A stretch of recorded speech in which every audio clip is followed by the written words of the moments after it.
یک گاؤں میں دو بہنیں رہتی تھیں۔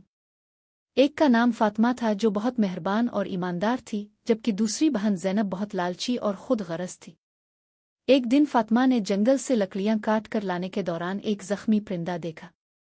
اس نے پرندے کی دیکھ بھال کی اور اسے صحت یاب ہونے تک پالا۔ جب پرندہ ٹھیک ہو گیا تو وہ ایک چمکتے ہوئے سونے کے پر میں بدل گیا اور فاطمہ سے بولا، تم نے میری جان بچائی ہے، اس لیے یہ سونے کا پر تمہارا ہے۔ جب بھی تم اسے ہلاؤ گے تمہیں سونے کے سکے ملیں گے۔ فاطمہ بہت خوش ہوئی اور گھر آ کر اس پرے کو ہلایا۔ واقعی سونے کے سکے گرنے لگے۔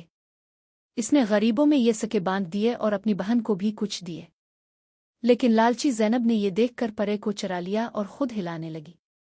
لیکن اس کے بجائے سونے کے سکے بھیڑوں کا ایک غول نکلا جو اسے ڈنگ مارنے لگا۔ زینب درد سے چلائی اور بھاگنے لگی۔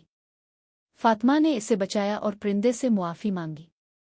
پرندے نے زینب کو نصیحت کی، لالچ بری چیز ہے، جو کچھ تمہارے پاس ہے اس پر خوش رہو۔